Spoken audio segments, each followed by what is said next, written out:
Algebra 2 trigonometry regions, radian measure. For years now, in your calculator, we've been telling you to make sure that your mode is on degree and not on radian. Well, you're going to finally learn in this video what a radian is.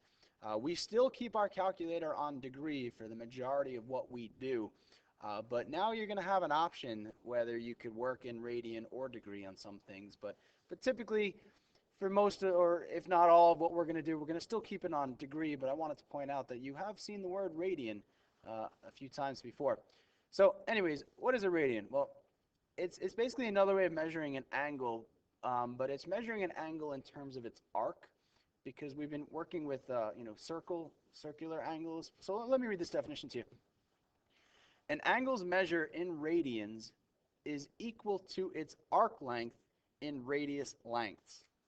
All right, so let me translate this a little bit for you. So let me put a circle on here. Let me first just do a little dot there for the center, and then a circle around it, and let's draw in a radius.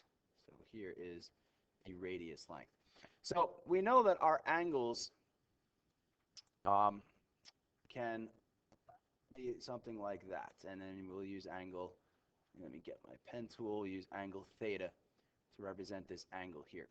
Okay, and it opens in a circular notion, right? And we go through quadrants 1, 2, 3, 4, and stuff like that. So this angle, if we were to draw it in terms of axes, this would be in quadrant 1, where all functions are positive, sine, cosine, and tangent. It's between 0 and 90 degrees, and so on and so on and so on. So, okay, so anyways, what we're looking at is that an angle like this creates this much arc.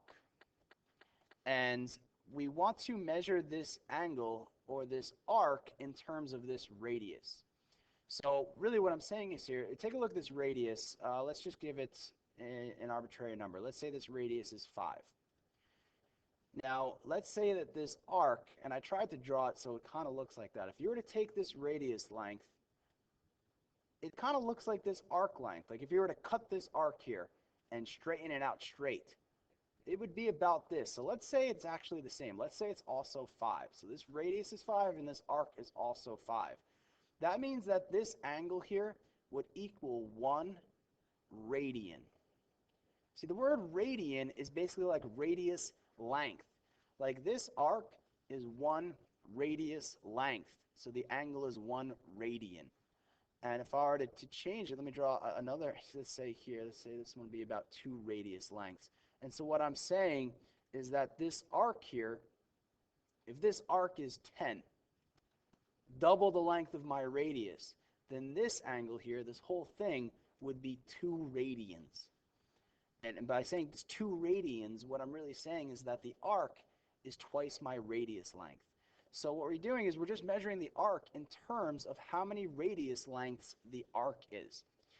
And right here I have a cool video here. I'll pull it up in a minute. It's just Wikipedia. If you go into even Google and just type in radian, click on the Wikipedia one, or you can type this into your browser, and it'll pull up this video here, which is kind of an interesting one. Let me just hit refresh so it starts in the beginning. Actually, I think I could click on it. So what you can see is here, it goes to a radius, and then draws my circle, and then it shows you that, let it catch up, it does, my radius length bent over is about that much arc. And so that angle right there, since my arc equals my radius, this is an angle of 1 radian. And then it jumps to, that would be 2 radians, and then 3 radians. And then what you notice is that the semicircle, the 180, is just a little bit past 3. In fact, it's 3.14159, which is the number pi. And then the whole thing would be 2 pi. All right, so let me go back to this, and then again show you that. So if you had a whole circle here, the whole semicircle, so 180-degree angle, 180 degrees, it's half the circle. That it works out that the length of the arc, that is half the circle, is about approximately 3.14 times the length of the radius, which makes sense because the first one ends about there, and then we'd have another radius length about there, and 3 would be about there, so it's a little bit more than that. And so the arc of a semicircle, or half your circle, is 3.14, is pi radius lengths. And so a 180-degree angle equals pi radians. And so this is actually an important concept right here, that 180 equals pi. So I hope you can really remember that and get that. I want to say it one more time, that half the circle is 3.14 times the length of your radius. And this is for any circle. I just picked a random number here, 5. But it doesn't matter if this is 5, 15, 30, 45. Whatever your arc is, the half the arc would be 3.14. It would be pi times whatever this radius is. So that's actually a really important concept that'll help you understand a lot of stuff with radians later on, that 180-degree angle is the same thing as pi radius lengths. And so half of your circle is 3.14 times your radius length. And so your full circle would be 2 pi. 360, the whole circle, is 2 pi radius lengths. What I'm saying is that the whole circle, if you were to straighten it out, it would be a little over 6 times your radius lengths. And in fact, it would be 2 times pi times 2 pi. Let me just clear that out. So 2 pi is 6.28. That's how many radius lengths a full circle is. And so from this, we actually get, if you remember the circumference formula that maybe you've learned in the past, circumference equals, you may have learned it as pi times diameter, which is the same thing as 2 pi r, stuff like that. Well, 2 pi times your radius length. That's your circle. That's your circumference. And so a lot of ways we're kind of talking about circumference type of stuff. We're talking about arc length. How many radius lengths is your arc length? That's what a radian is. So it's a little weird, for sure. A little bit different talking about angles in terms of radius lengths the arc represents, but you get used to it. So we get a general formula which we call the SOR formula. S equals theta r, where S represents the arc length of something, theta represents the angle of radians, it is, in radians, and r represents your radius length. So I'll come back to this in a minute when we get to an example. And then we have these two conversion formulas. So let me get to an example. In a circle whose radius is 2 centimeters, whose radius is 2 centimeters, a central angle intercepts an arc of 6 centimeters. What is the number of radians? So we have S equals theta r.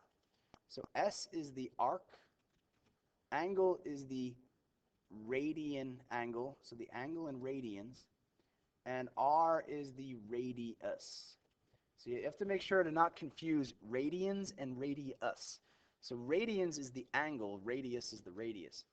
And so what's going to happen is for these problems, you're going to be given 2 out of these 3 things. You got to find the third. What is the total number of radians? That means we're solving for this right here, theta. S is the arc. The arc is 6. Theta in radians we do not have. The radius we have is 2. This is 2 times that, so divide by 2. 6 divided by 2 is 3, so theta equals 3. And really what this is saying, if you were to draw this picture, you're saying if you have a radius that's 2 and your arc is 6, that means this arc is 3 radius lengths, right? Because 6 is 3 2's. So this theta would be 3 radius lengths. So it's 3 radians. Another quick one. Central angle is 1.5 radians. So that's the theta. The radians is radians. Intercepts an arc who measures 18. What's its radius? So the arc, S equals theta r. Your arc is 18. Your radians is 1.5. So 1.5 radius lengths. What's r? We'll divide by 1.5. And 18 divided by 1.5 is 12. So you can just go through it there. All right. Other than doing this S equals theta r, we get this conversion stuff. These 2 conversion formulas. That sometimes I want to convert degrees to radians or radians to degrees. And a lot of it comes from this important concept that I mentioned earlier, that a 180-degree angle is equal to 3.14 radians. So 180 degrees equals pi. That's really important to remember that. But anyways, we get these formulas. To convert degrees to radians, so degrees into radians, what we do is we multiply by pi over 180. So if I want to convert 140 degrees, so 140 degrees, I'm going to multiply it by pi divided by 180. And that's going to equal, it's like 140 over 1.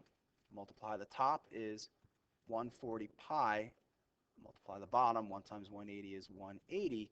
And then I want to reduce this. Now the calculator can reduce this for you though. So if you type in just the number part of 140 divided by 180 and hit math and enter twice, it'll simplify the fraction for you. So this simplifies to, what was it, 7/9? Simplifies to 7 pi over 9. And that's the answer. So to convert degrees to radians, this is your process. So we'll practice that a little bit. Going the other way, converting radians to degrees, what you do is you actually multiply by, instead of, so radians to degrees, instead of times pi over 180, it's 180 over pi. And so 2 times 180 over pi, 2 over 1 times 180 over pi is 360 over pi. That's it, choice A. One more. Convert into degrees. So 2 pi over 5 expressed in degrees. So that's times 180 over pi. And I just want to point this problem out. I know my clock's running a little late here, and I apologize for that. But this is an important thing here. So going from radians to degrees, there's 2 ways that could happen. You could have 2 radians. So sometimes we express radians as just like a number, like 2 radians. And sometimes we express it as something like 2 pi over 5. Either way, you're going to multiply by 180 over pi. When your radian measure has a pi, when you do times 180 over pi, the pi's will cancel out, and you get simply 2 times 180 divided by 5. And then your calculator can do that math for you. 2 times 180 divided by 5. But in the previous example, so the answer would be 72 degrees here. In the previous example, this isn't 2 pi, it's just 2. So there's no pi to cancel out. So sometimes pi cancels out, sometimes it doesn't. Either way, you do times 180 over pi. And this particular answer is 360 over pi. But the problem could specify, it could say, round it to the nearest hundredth, to the nearest minute. In that case, you would actually type in your calculator 360 divided by pi, and see what you get there. So there's a lot in this video. That's why it's a long one. But it's a really important one, radians. First, we get this S equals theta r, where we have an arc length, an angle, a radius, and then we get these conversion formulas. So we're going to spend a lot of focus on this tomorrow. Tomorrow's class is going to be important, practicing and really getting a good depth of understanding on what this stuff works out. So make sure you're working hard and paying attention to class tomorrow, because we'll cover a lot of stuff. See ya.